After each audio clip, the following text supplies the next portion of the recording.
Today, I am going to talk about something that I have experienced myself, which is green card. Now, many of us probably know what is a green card. Green card is basically it's a document. It's a piece of card, but it's a document says you're a permanent resident of United States, meaning you can work, you can enjoy, benefit. I think some of the benefit, including medical benefit. Yeah, so it is very important piece of document for people who are immigrant from other country to United States. Otherwise, a lot of people, if they come, whichever way they come, and if they don't have a green card, it's very hard for them to find work. You have to have like a special work visa, H1 visa, and so forth, so on. Now, why am I talking about this? Because I think in this current situation, our country meaning United States, the reform policy, one of them is immigration policy by Trump administration, and it makes the application for green card or any work visa it's even harder than before. Yeah, so now I want to share with you. Many of you actually know when I arrived to this country. It's been a while. This year, we're 2025, right? This year is going to be marked as 40th year of me coming to the United States. So that's a long time, huh? 40 years. That means I came when I was 41 years old. No, no, I came when I was a 1 year old. Yeah, no, I'm just kidding. So now, when I first came, myself, I was not thinking about green card or any card. I came just to further my education, went to university and studied. My major was music, so I enrolled to a graduate program and went to university, and I was really happy. But before I left China, I remembered that I kept my position in Shanghai and played the viola. So I was offered to a position at Shanghai Symphony. So I went to Shanghai Symphony after even had my passport. I went there and to register, to like, is it called register? To just say, hey, I'm here, And then uh, it's a small world, right? People saw me getting a visa because you have to wait online outside of American embassy to apply for visa to leave country. And then so people saw me waiting on the line, and then they just word spread out, because it's like in those days, it's like, I don't know, not everybody applies for or coming out of country. So it's still kind of rare, not extremely rare, but still consider a unusual action to leave the country. We're talking about 1985. It's a long time ago. So yeah, what was I saying? Oh yeah, I was saying, so I went to the orchestra, Shanghai Symphony Orchestra, to register, and thinking if things didn't work out, I will come back to China. So I wasn't really thinking I definitely want to stay, because I had no idea what America was like. So now, so long story short, hey Shakfin, hey Audra, hug, hug, hug, hug. So now, during my study years in United States, I still was not thinking about my status. That's called status, because I was pretty content studying and just loving every minute of the music environment in my school, which is the best music school, one of the best music school in United States. So uh, and then oh yeah, I had a so I had a kind of unusual situation also in my school, in my music school. The school gave me a visa, like when you apply for college, the college, if you're a foreigner, foreign student, they gave you a F1, yeah, F1 as a student visa. And then but I was offered to a J visa, it's called J1. Okay. And I also had no idea. It was a shitty visa. Why? Why it's so shitty? Is because I got a full scholarship from Indiana University. And the university therefore gave me a J1 visa, meaning I don't need a sponsorship. Because when you have F1, you need to have a sponsor. Somebody had to say, I am responsible for this person's financially or otherwise, everything. So um, J1 is that it's a exchange student program between America and other countries. So the rule was, probably is still out there, I have no idea right now, and you, after you finish study, you have to go back to your own country for 2 years before you can come or apply for coming to United States again. So it is basically a way of preventing you stay, right? So if you go back for 2 years, maybe some people just stay there, or getting married or have a family, don't forget about coming here. Yeah. So I had a J1 visa, which prevents me to go look for work. I cannot look for a job. So I stayed in school, stayed in school for a long time, like finished my graduate work, uh, got a master's degree in visual performance, and then I what do you call? I think I got a performance degree. Yeah, like you gave six concerts and you got a performance degree. Usually, people who get those kind of degrees, they are performers. They don't have time to do undergrad or master's degrees. They just get a performance degree. Then I enrolled to PhD, knowing that I don't think I will finish it, but I have to be in school. So I am actually, if I want to, I could go back to Indiana, go back to being a what do you call, a PhD candidate. So now what happened was June 4th, 1989. June 4th, 1989. Yeah, Tiananmen massacre happened.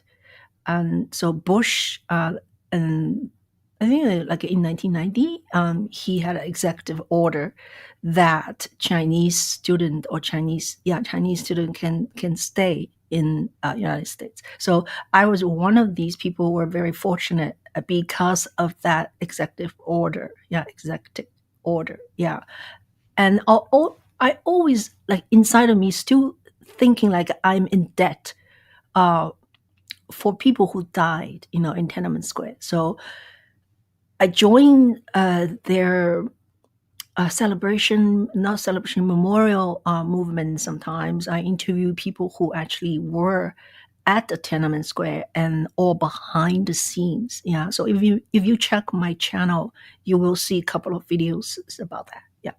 All right. So that's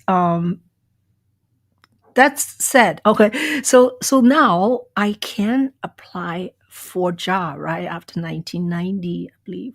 So I started to audition, play. When there's audition, before I don't even want to bother audition, because if I audition, even if I won, I cannot get a job.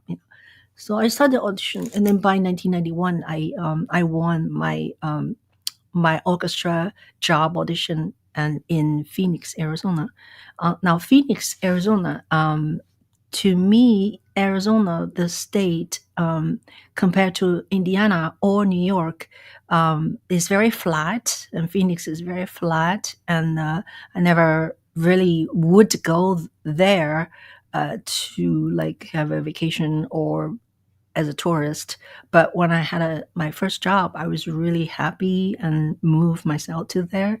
That's my first professional orchestra job. Yeah. Now, once you have a professional job, I think in 1991, then that must be that the season starts September, and my orchestra applied for me for green card. So there's several ways of for people apply for green card. One is through your job, right? The other is through marrying someone. Then you see a lot of green card related to films about fake marriage, and then the person gets the green card, and sometimes when they start fake and then they became real lovers or husband and wife. So a lot of comedy is talking about a green card, and then work, marriage, how you get a green card. Maybe family. Say your mother, father came here a long time ago, or your brother, sister came here a long time ago, and then that's possibility of you can stay. And then some other situation like a refugee situation, right? Yeah, and then now the new 2025 Trump administration, now they have a new rules, like if you have like a gazillion million dollars, you can come. Basically a lot of country actually has that, Australia, Portugal. I know Portugal is very affordable. Right now it's getting more money, but a few years ago, if you have XYZ money, you can immigrate yourselves to Portugal. So in this country now, you have a gold gold car. So meaning you have money, you can immigrant here. So now, so that was 1991, right? So my orchestra applied for me uh, for green card. I remember at certain point, I was like, uh, this is going nowhere because it's kind of slow. It's like once you hand in, you haven't heard from them for many, many months. And then so the next thing I did is I switched gear. I reapplied for myself because there is a category. It's called exceptional talented people or something, extra talented people. So those are for like artists, scientists, or some people have like people. If you win Nobel Prize, you definitely can get in that category. So I was told I was good enough to do that. So what was I qualified? Is because in 1988 I won an international viola competition. Once you win a competition, it is even the competition is not like a famous, like not everybody knows it, but if you can prove you win a competition, and that is one of the very important step to get this extraordinary. It's called extraordinary talented people or something, and so I also pile up like entire book. I just like a little, like photo album, and I put every picture I can think of is related to my performance, like perform with Perry Como, and so picture with Perry Como, or perform with Yo-Yo Ma. I put me myself with Yo-Yo Ma. You just have to like really you. I'm talking to some people down here as musicians. You think you don't have enough material. You dig into it, you may realize you have enough evidence. Yeah. So no one actually taught me how to do it. I was just like invented myself. So I gave probably a good like 15, 20 photos of me with performance and with important people, or getting the award ceremony and all these things. So yeah, and I did not use lawyer because many of you I don't know. I'm kind of cheap. I always like look at the application, right?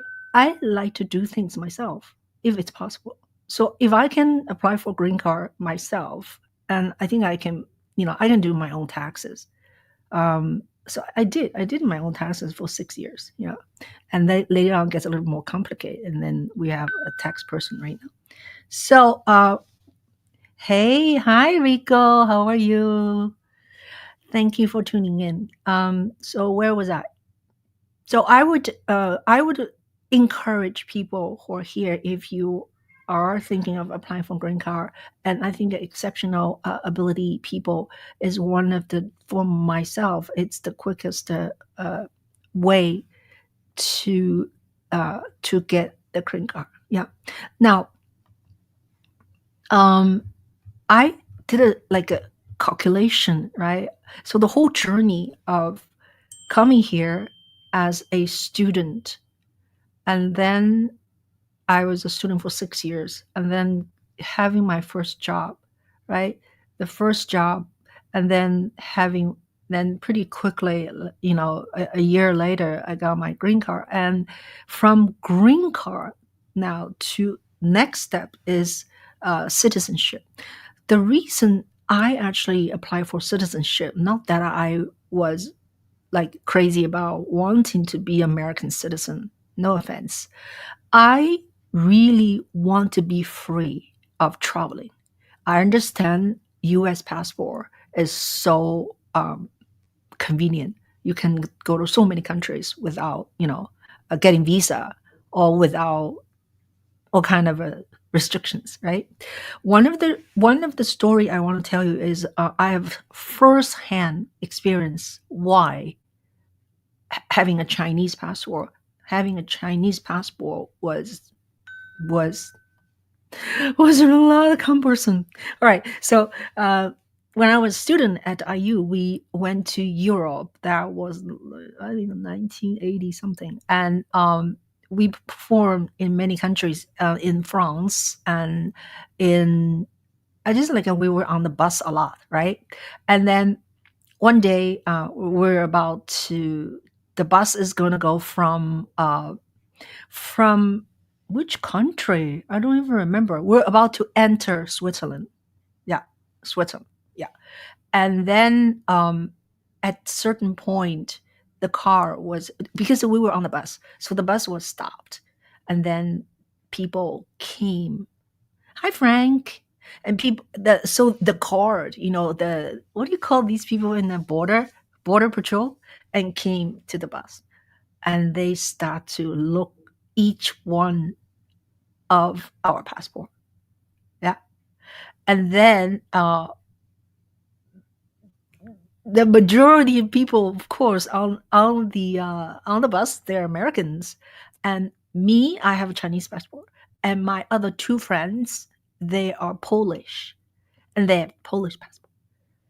So actually, they yeah, I think they put us, actually, they didn't let us go. They just took three of us, like, like question us and stuff like that for a long time. So since that incident, I swear, it's like, I want to get an American passport, just for the travel reason. So let's say 1992, get the green card. Now after you get green card, you can apply for citizenship. You can after 5 years. So 5 years of 1992, that's 1997, right? So I applied for citizenship. Now it was a very strange time, because I was already thinking coming to New York. So I spent 1997 the summer, come to New York just to investigate, to feel the city, and to try to see if I can get jobs, I can survive. And then doesn't look like, uh, I was ready. So, and then 1998, the year after that, actually, I moved to New York City. Now you know my timeline now. So what I'm trying to say is, from 1992 to 1998. Now, and the application were already made in 1997, right? 5 years after 1992. And guess what? It took so many years, because they lost my file, because I think I have started in Phoenix, Arizona, and then when I come to New York, and they just like lost, the file went to, the bathroom, So let's see, 1997. Yeah. Finally, by the time I obtained my citizenship, and like to do this, and it was like 2003. Yeah. So that's a long journey. So for those of you, don't ever have to worry about your status, and you you cannot, I'm sorry, you just cannot feel, you know the people who came from outside the United States, people who have no status, and affect their work, affect their health. Yeah. And it is such an important uh, life and lifestyle, and so that's why people are so desperate, wanting to be able to live normal life in this country. Yeah. So anyone have any questions? Thanks for being with us. So if you don't have any question, I'll keep like telling stories, huh? And now, for other worker student, like some people graduate from school right now, they can stay here maybe for limited time. If they find a work, then they get a working visa, but it's not very permanent. If you lose your work, then you have to find another work in a very timely fashion. Otherwise, you have to go back to your own country. Yeah. So let's see what else I can tell you.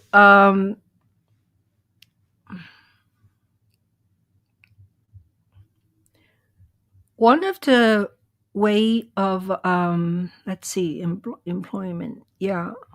Um, Actually, people, some Chinese people of mine, they're not terribly crazy about coming to the United States anymore. Because the situation in here, we're in a very unstable, politically and also economically situation. Yeah, it's America is not the hottest country to come anymore. It used to be. Yeah, and people like to go to Australia. Yeah, and people even consider go to New Zealand. Yeah, and also I believe in Australia and New Zealand, they actually have some kind of intense incentives, like you can pay, you can bring money, and then you can become a resident or citizen. And I think also Canada is the same way. Yeah.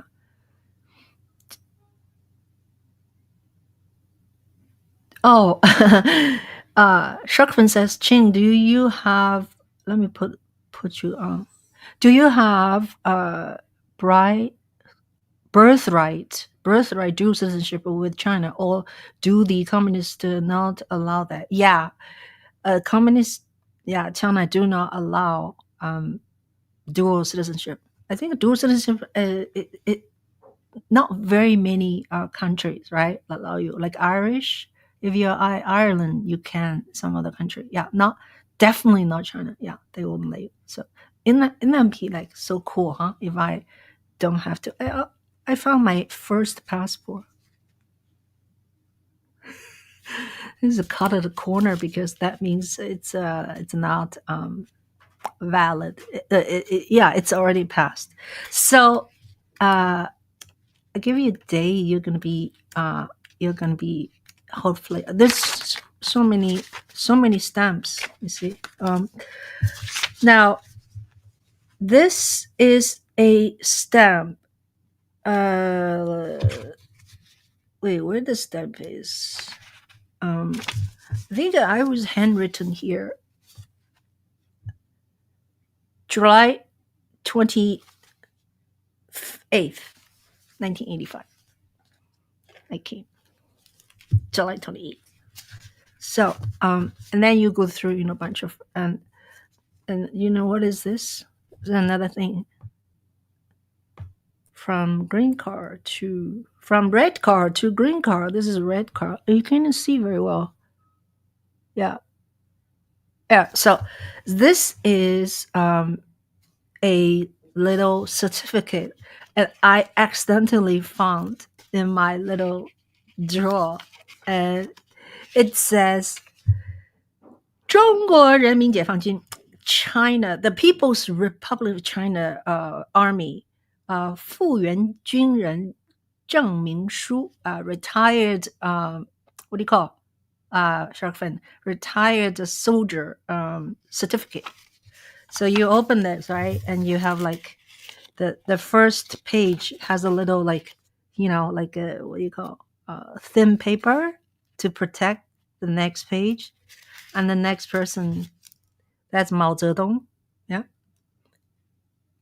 Anyone need me to explain to you who is Mao Zedong? And then let me see the next one. Oh gosh, 发扬革命传统争取更大光荣. Mao Zedong, actually, his handwriting is really good.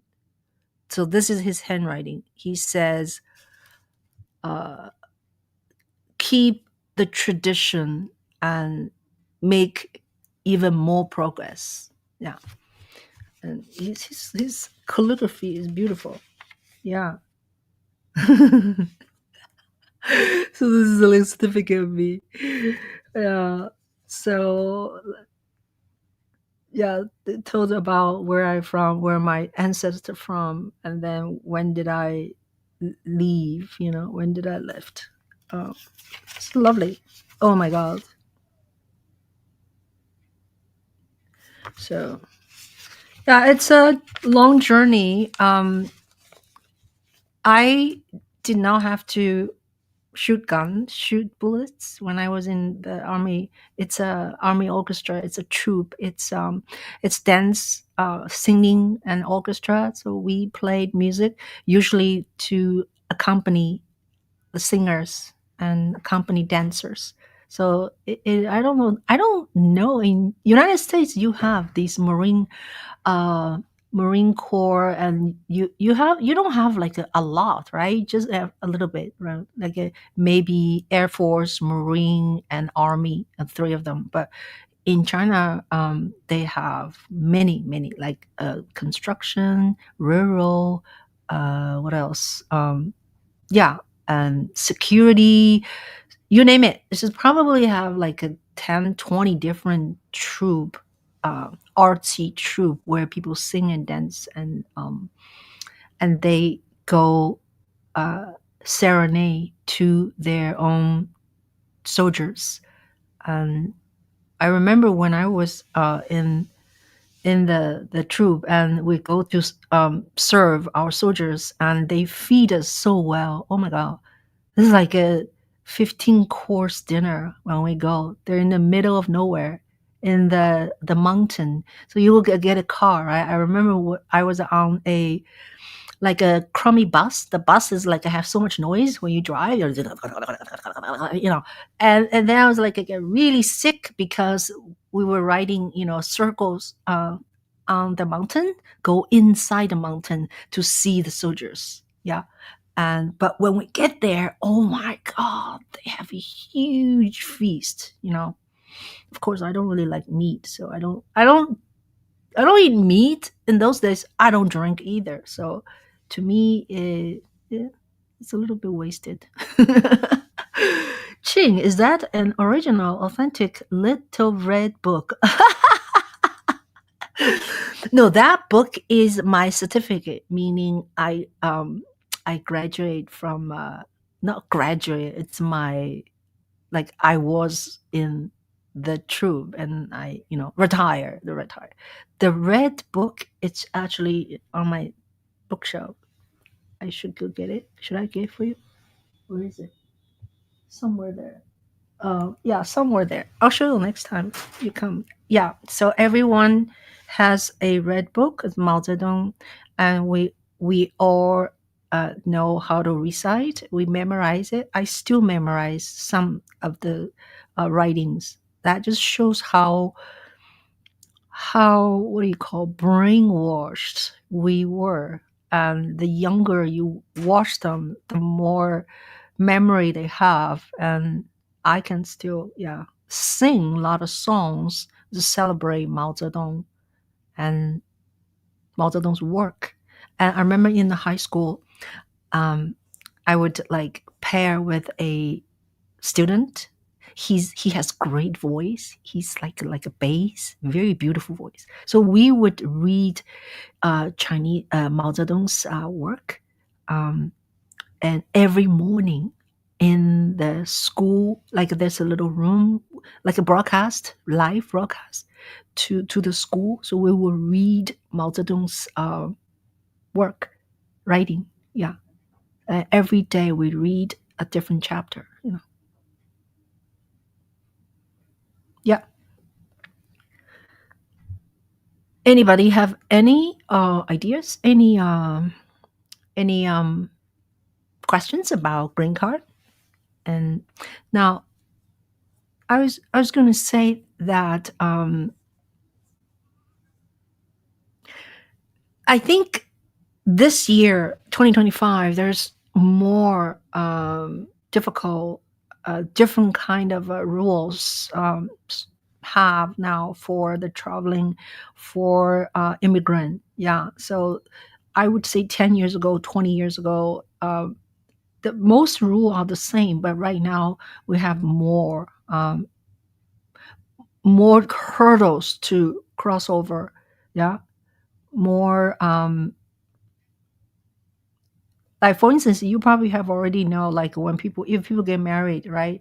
And uh the immigration office, they actually need you to wait for 2 years, and they will interview you separately. They interview you, then interview your spouse, and they ask questions that will potentially trick you to that they can tell if you're real married or you're just married marriage for convenience.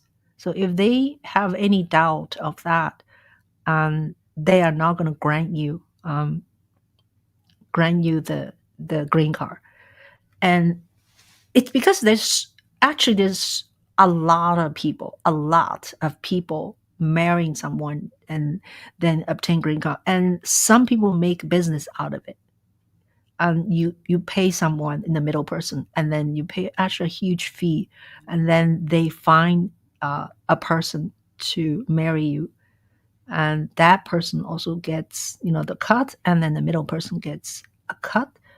And so that's why immigration office yeah has to interview and make sure. And I know my nanny, I used to my son when my son was young, we occasionally have nannies to help us out just to watch babysitter. One of the babysitters, she actually did marry someone for convenience so uh, she can have her status. The reason I can say that is because she got really sick like a few years ago and she passed away, you know. So I wouldn't I would not tell you the story. I would not tell you who she is, but she did. Yeah, and she was able to pass the interview of immigration interview, and then they practice. They practice the way they imagine what question is going to be asked, and they have to know the other person very well. It is because it's a fake, right? So there's a lot of a rehearsal between them. Yeah. So mm. Well, yeah, I think overall, overall, I'm just very grateful for where am I and how I got here. A lot of things, a lot of times are not planned.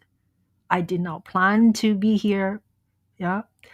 Um, I had no idea all these process, green card, citizenship. You just do one thing at a time, one step at a time, and hopefully, you'll get to the right place. And a lot of time, no matter how people tell you, right, and you have to go through yourself, and don't always listen to other people tell you no. I don't take a no for answers, because I do things on my own. And success or not success, and I do it anyway. You know what I mean? So and you, a lot of time, do not just rely on your friend, or rely on I'm talking about Chinese people, right? Then you're gonna look for Chinese lawyer. You're gonna do. When I did a section for, I did a episode called apostille, meaning document needs to be what do you call, notarized, many department of United States, and then sent back to China to do legal steps, either sell house, buying house, or on the court, or whatever needed. And people use apostille service in Chinatown. Yeah. And they charge a lot of money for each paper. But I did it on my own. It was a lot of work. I had to go by myself so many times. It was so tiring. Yeah. But I did it. So what I'm trying to say is, when you look at some steps you need to do, and re the instruction yourself, and then you know YouTube has so many great resources now. So watch watch YouTube, and to learn everything. And then if you cannot find even your own research, or you cannot find answers, then you hire professional people. So I am just kind of a do it myself person. Yeah. Well, anything else? And please, if you like this video, and like it, and also give a thumb. And also, if you haven't put me on the bell, meaning if I have a session, you'll be notified. Yeah. And I have already, I think, more than 8,000 subscribers. It's not a million, it's not 8 million, but 8,000 is, to me, is a lot. I worked hard on it, so worked hard for it. Yeah. So thank you so much for your support. What else is new? Old news. Okay, watch my Young Gan diary, which is in my description. Once we stop this, right? If you can make a comment on the what do you call, description? Like, no, on the below, there's a comment in here. There's below. Yeah. Right now we have is the open chat. You can write chat here, but make some comment in it. If you have any questions. uh, Shockfin says, we're all very happy that you are in the U.S., Ching, and a part of our lives. Thank you so much. Thank you.